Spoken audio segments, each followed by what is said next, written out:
Assalamualaikum warahmatullahi wabarakatuh. Salam sejahtera bagi kita semuanya. Terima kasih sudah bergabung di YouTube Mariana Rosida Channel.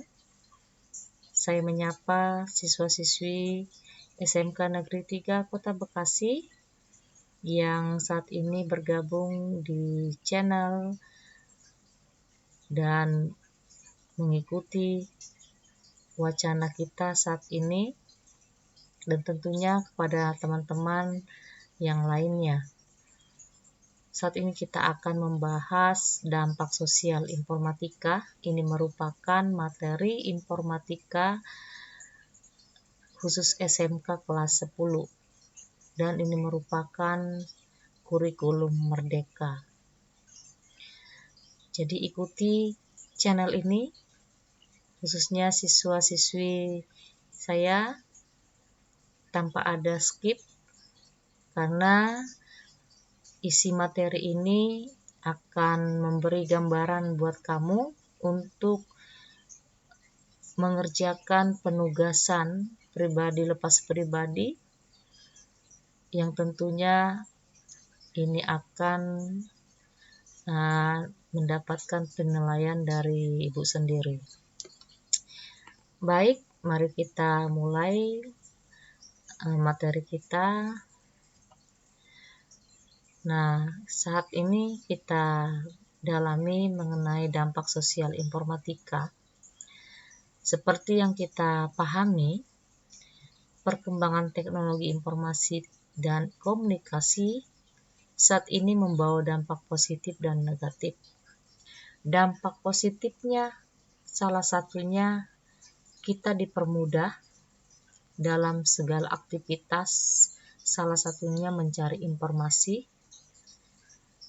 Dan di satu sisi lain ada dampak negatifnya. Salah satunya kita menyalahgunakan teknologi untuk kepentingan pribadi yang tidak benar.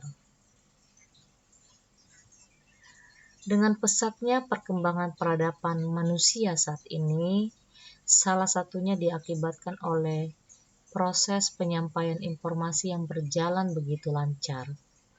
Sehingga dengan teknologi informasi, segala aktivitas bisa berjalan dengan mudah, praktis, sehingga membantu kita untuk kegiatan selanjutnya. Tentu banyak dampak-dampak positif yang kita rasakan dalam kehidupan sehari-hari. Ya. Salah satunya kemudahan berkomunikasi. Karena dengan adanya teknologi ini, kemudahan komunikasi dengan banyak orang, meskipun keduanya tidak dalam satu tempat. Contoh, kita mempunyai saudara berbeda tempat atau di luar provinsi dengan posisi kita, akan tetapi kita bisa berkomunikasi dengan mudah, dengan menghemat waktu, biaya. Itu yang dapat kita rasakan dengan kecanggihan teknologi. Informasi mengenai dampak-dampak positif ini itu merupakan efek dari peningkatan teknologi. Seperti yang kita ketahui, bahwasanya informatika yang merupakan mempelajari aspek-aspek sosial dari kecanggihan teknologi ini, kita pahami bahwasanya pemanfaatan teknologi informasi ini dipengaruhi oleh nilai dan praktik sosial budaya dalam sebuah masyarakat. Tentunya itu dilandasi dengan paradigma kita yang menganggap bahwa ada hubungan antara saling mempengaruhi teknologi informasi dengan masyarakat sebagai pengguna. Seperti yang kita pahami sebelumnya mengenai dampak-dampak positif dan negatif, sebenarnya banyak sekali dampak-dampak ini. Tentunya teknologi informasi yang terus berkembang akan membuat kita semakin bertambahnya pemikiran kita di dalam menjalankan aktivitas yang lebih canggih lagi. Seperti itu ya. Akan tetapi kita harus tahu bahwasanya informatika sosial yang tentunya itu berawalnya dari Amerika Utara, tepatnya pada tahun 1996. Nah, di tahun ini, kedua tahun ini terintegrasi dan menjadi satu dalam penelitian yang sebelumnya dikenal sebagai komputer dan masyarakat. Kenapa kedua ini dikaitkan? Karena dengan adanya terintegrasi dalam menjadi satu dalam penelitian tersebut, bahwasanya dampak sosial komputasi itu sangat mempengaruhi dengan perilaku sistem informasi bagi kita si penggunanya.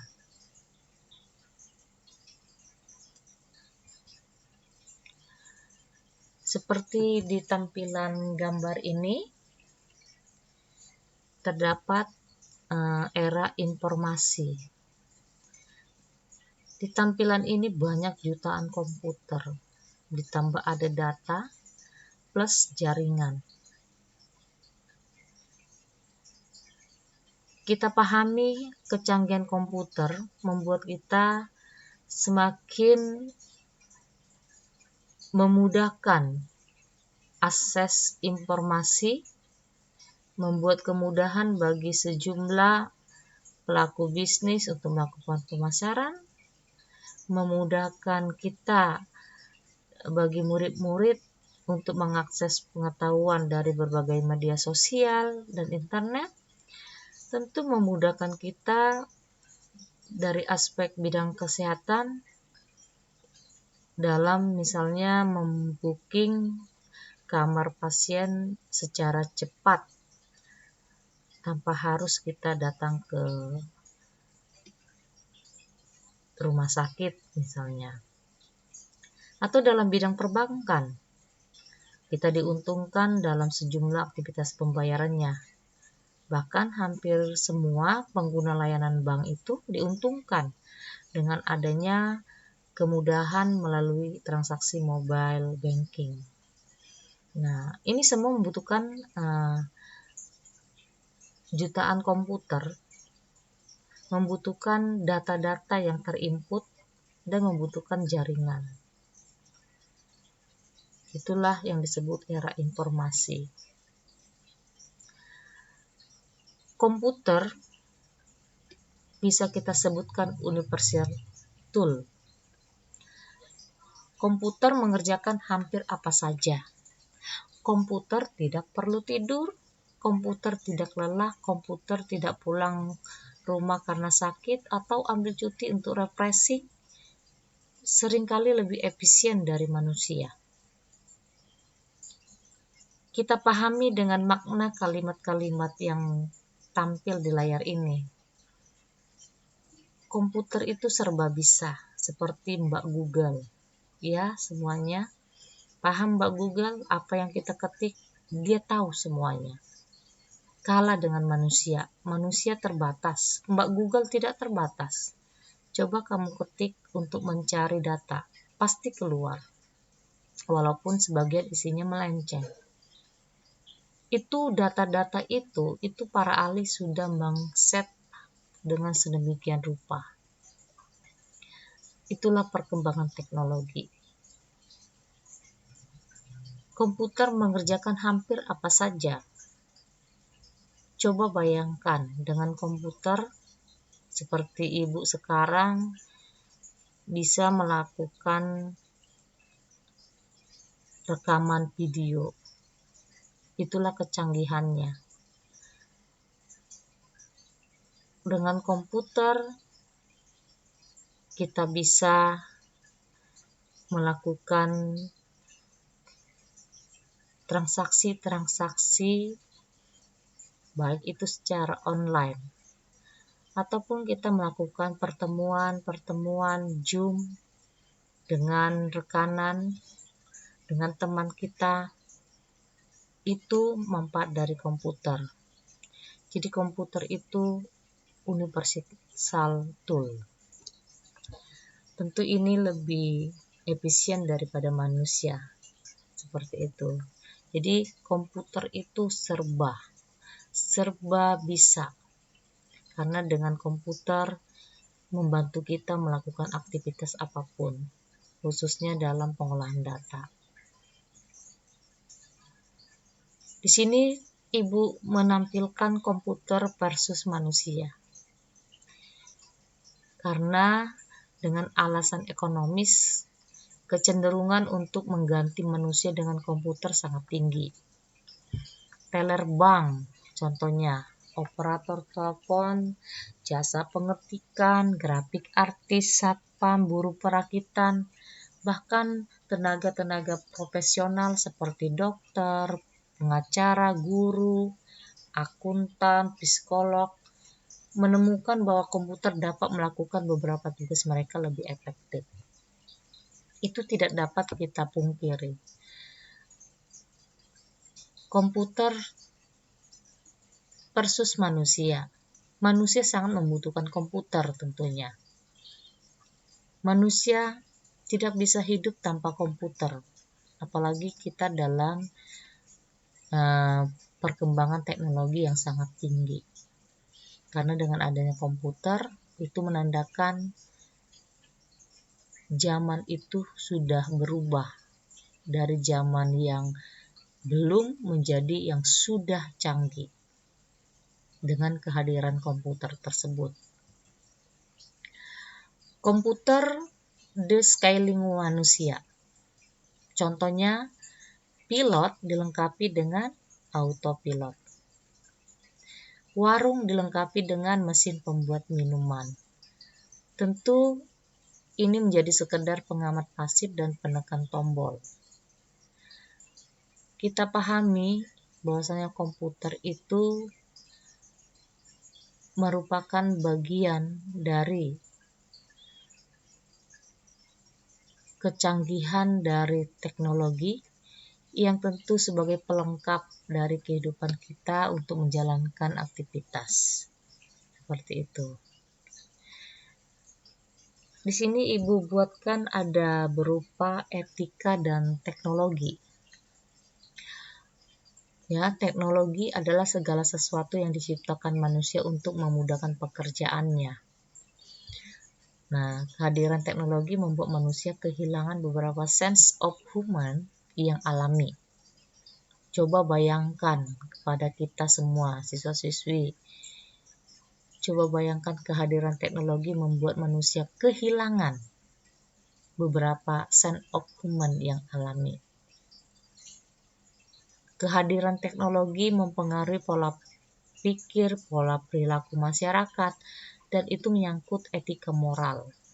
Contohnya, cara orang berkomunikasi by email atau by surat itu membawa perubahan yang sangat signifikan dalam sapaan maupun tutur kata.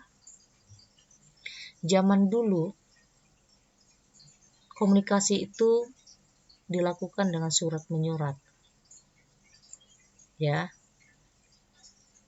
Zaman sekarang by email atau mungkin itu melalui langsung chat. Nah, melalui handphone. Penyampaian pesan melalui WhatsApp. Tentunya itulah kecanggihan yang kita rasakan.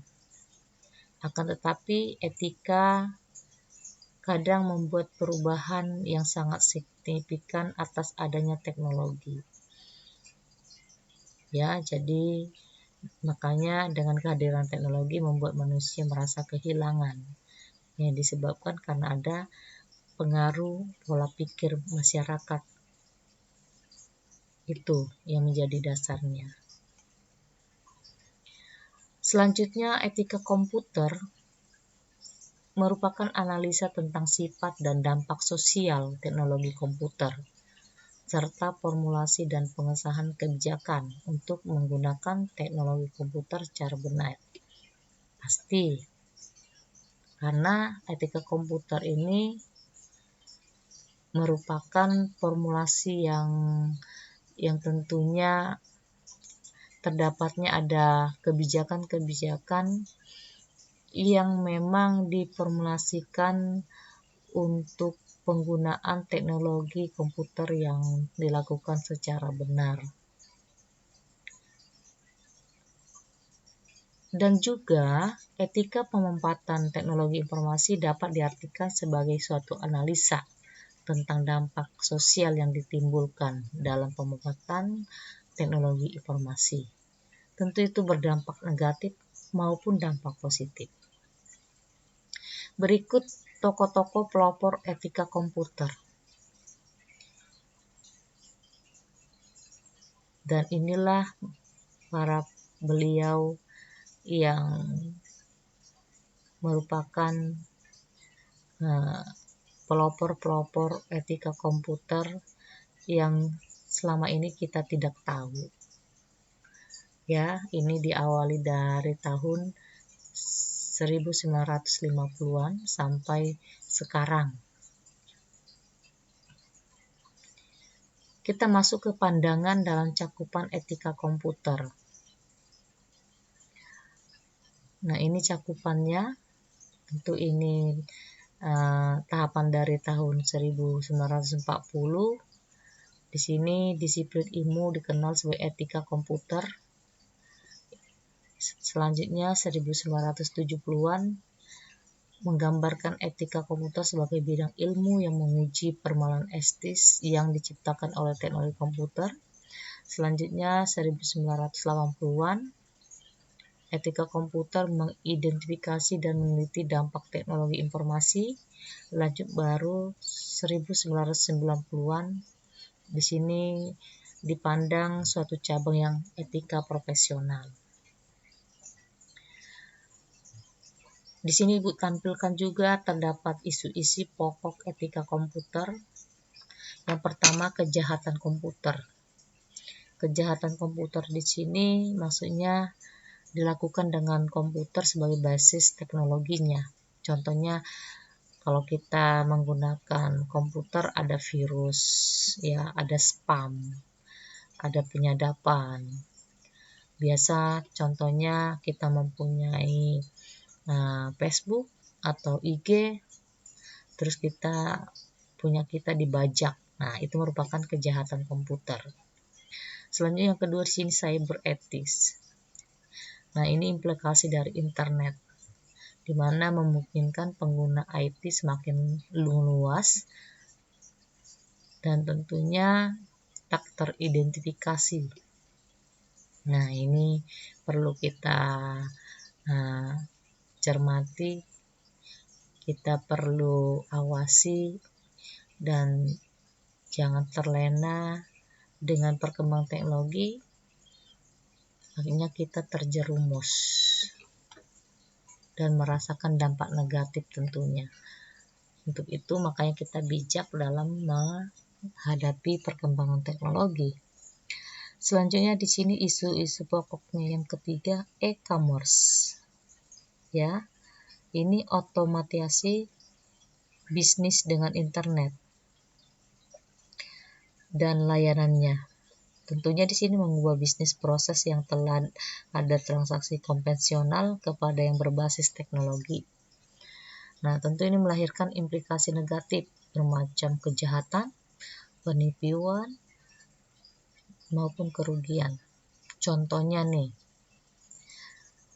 kalau pada saat Lazada yang merupakan wadah kita untuk belanja. Tentu di balik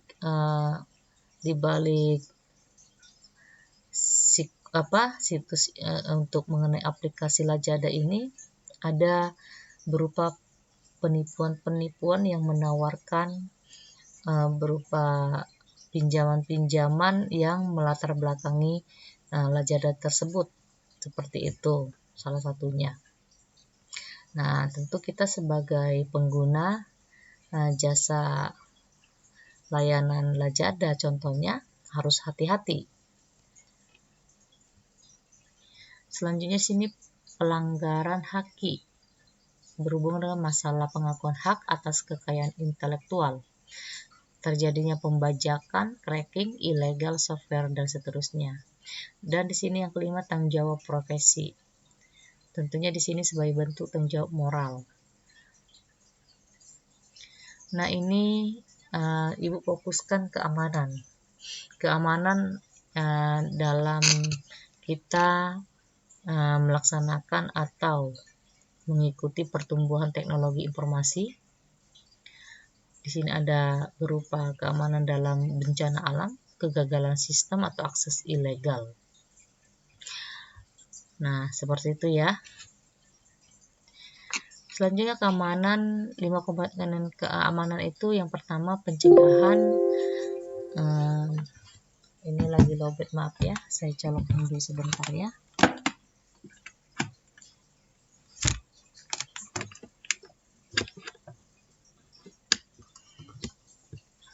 Nah, baik, di sini 5 komponen keamanan. Pencegahan kejahatan komputer. Ya, seperti yang saya bilang tadi, banyak pembajakan. Nah, itu perlu dicegah. Identifikasi dan akses, enkripsi, perlindungan perangkat lunak dan data, perencana penanggulangan bencana. Nah, ini lingkungan, masalah lingkungan yang muncul karena teknologi ini, manufaktur dan penggunaan produk, pembuangan produk sampingan, environmental blight. Itu kalau difokuskan dalam bentuk lingkungan. Nah, mental, dari segi mental, tentu masalah mental yang muncul karena teknologi ini terjadinya adanya isolasi sosial, perjudian, tekanan atau stres. Bisa juga itu terjadi bagi siswa-siswa yang tidak bisa atau belum siap menghadapi teknologi. Nah, ini ada perlindungan anak. Ini fokus pada masalah perlindungan anak yang muncul karena teknologi informasi berupa pornografi. Makanya kepada siswa, penggunaan teknologi ini harus bijak, jangan terbawa arus. Dampak positif, dampak negatif itu kembali ke kita masing-masing, karena tentunya semakin tinggi kecanggihan teknologi ini, dampak negatifnya semakin tinggi juga. Dan ini kembali ke pribadi kita, khususnya para siswa, agar bijak untuk memilah mana yang baik, mana yang buruk. Perlindungan anak, masalah perlindungan anak yang muncul karena teknologi, contohnya tadi pornografi, pelecehan online maupun cyberbullying ya. Seperti itu. Tempat kerja difokuskan misalnya muncul karena ini berupa penyalahgunaan teknologi ya, informasinya yang berlebihan. Nah, itu bisa saja itu bagi para pekerja ya yang merasakan seperti ini masalah di tempat kerja. Nah, dampak penggunaan teknologi informasi dan komunikasi. Dampak positif penggunaan teknologi informasi dan komunikasi antara lain sebagai berikut: mempercepat arus informasi, mempermudah aksesnya, media bersosialisasi, membantu individu dalam mencari informasi, media hiburan, selanjutnya mempermudah komunikasi dengan individu lainnya, membantu dunia pendidikan, membuka peluang bisnis jual beli. Nah, itu banyak sekali ya dampak positifnya. Dan lain dari sini juga banyak sekali yang kita rasakan dalam kehidupan sehari-hari. Dampak negatifnya apa? Nah, di sini kita rangkum aja ya. Yang pertama, individu menjadi malas untuk bersosialisasi secara fisik. Pasti kita nggak usah jauh-jauh, kita koreksi diri kita sendiri. Di saat orang asik main handphone, kita lupa dengan teman sekeliling. Sehingga itu yang membuat kita jadi autis, karena kita cuek dengan kondisi, dengan lingkungan kita. Itu negatif, khususnya bagi para kita yang masih masa perkembangan pertumbuhan untuk kehidupannya ke depannya. Ini sangat-sangat negatif bagi perkembangan anak didik apabila hal seperti ini menjamur pada diri masing-masing siswa. Malas. Untuk itu, gunakanlah perkembangan teknologi ini dengan baik. Seperti itu. Yang kedua, yang B, meningkatnya penipuan dan juga kejahatan dunia maya. Nah, itu sering kita hadapi. Ya. Contoh, kita mendapat telepon dari orang yang tidak kita kenal, yang mengaku saudara kita, yang juga melakukan penipuan dengan untuk menguras tabungan kita. Nah, seperti itu ya. Selanjutnya sini ada cyberbullying, konten yang negatif yang berkembang pesat, yang biasanya kita buka HP begitu banyak konten-konten negatif. Nah, tentunya kita harus bijak untuk menanggapinya ya. Selanjutnya ada fitnah dan juga pencemaran nama baik secara luas, menjauhkan yang dekat, mengabaikan tugas dan juga pekerjaan, membuang-buang waktu, menurunnya prestasi belajar. Nah, semuanya ini merupakan dampak negatif dari teknologi informasi dan komunikasi. Nah, itu ya. Dampak perkembangan teknologi informasi dan komunikasi dalam masyarakat. Tentunya difokuskan dalam hal apa? Nah, ini sesuatu dampak yang tidak bisa kita hindari dalam kehidupan ini ya. Adanya inovasi yang diciptakan untuk memberikan manfaat positif bagi kehidupan manusia. Ya, banyak sekali ya. Yang tadi Ibu sebutkan, pada saat kita memesan makanan, pada saat kita berkomunikasi dengan teman kita yang jauh, dan lain sebagainya. Itulah dampak perkembangan teknologi yang kita rasakan dalam masyarakat. Nah, ini ada dampak positif dan negatif dalam bidang informasi dan komunikasi. Ya, di dampak positifnya mendapat informasi yang akurat, negatifnya pemanfaatan jasa komunikasi oleh jaringan teroris. Selanjutnya yang positif di sini tentu kita dapat berkomunikasi sama keluarga yang sangat jauh dengan melalui telepon. Dampak negatifnya penggunaan informasi dengan situs tertentu ya dapat bisa disalahgunakan oleh pihak tertentu. Dan dampak positif satunya lagi, tentu kita mendapat layanan bank dengan sangat mudah. Dampak negatifnya apa? Kerahasiaan alat tes semakin terancam. Tentu ini merupakan kejemasan teknologi ya. Untuk mengenai keakuratan informasi, di sini difokuskan menjadi bahan perhatian utamanya bagi pengguna, khususnya bagi pebisnis, siswa dan mahasiswa yang membutuhkan data dan informasi sebagai utama. Tentunya data informasi ini tidak selalunya benar karena siapapun bisa menggunakan data dengan yang diyakini kebenarannya. Untuk itu kita harus hati-hati menggunakan konten dalam web dan media sosial lainnya. Bidang ekonomi dan industri. Nah, ini ada dampak positif dan negatif. Bidang sosial dan budaya. Perlu Ibu ingatkan, dampak positif negatif itu bukan hanya ini aja, sebenarnya banyak. Nah, itu yang perlu kamu kembangkan. Sebagai siswa, kamu harus bisa mengembangkan. Ya, bisa cari dari internet apa saja dampak positif dan dampak negatif selain yang Ibu tampilkan. Dan ini bidang pendidikan. Dampak positifnya yang muncul media massa. Kalau negatifnya kerahasiaan alat tes semakin terancam.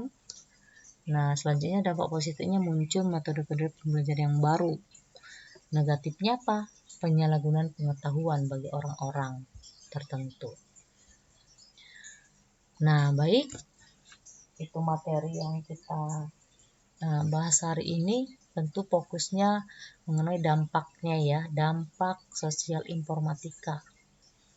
Jadi dampaknya itu bisa kita fokuskan pada bidang pendidikan, ada dalam bidang sosial budaya, dalam bidang kesehatan. Itu hanya segelintir. Sebenarnya masih banyak sekali. Nah, itu tugas kamu untuk mengembangkan apa-apa saja peranan teknologi informatika dalam bidang-bidang itu. Nah, di sini khususnya bagi siswa saya atau bagi orang luar atau umum, silakan juga untuk mengerjakan materi ini dengan mendapatkan data dari menggunakan internet atau browsing. Khusus siswa saya, silakan nanti ini dikerjakan masing-masing dan tidak ada jawaban yang sama dan dikirim ke email pribadi Ibu.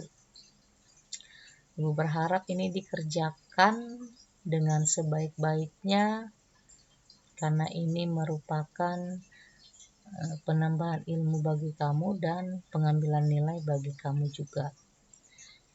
Kerjakan dengan sebaik-baiknya. Untuk itu jangan lupa di komen sekiranya apa yang mau ditanya, silakan di komen.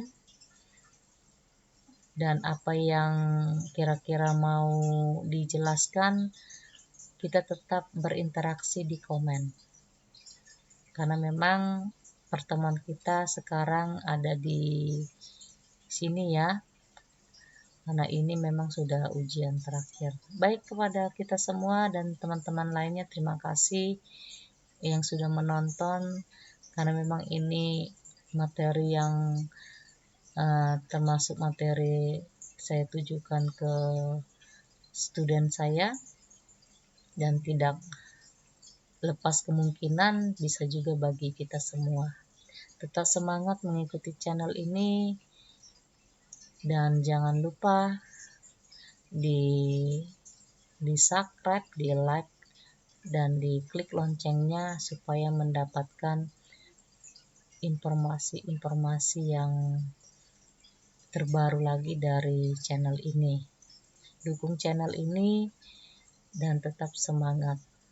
Saya akhiri. Wassalamualaikum warahmatullahi wabarakatuh.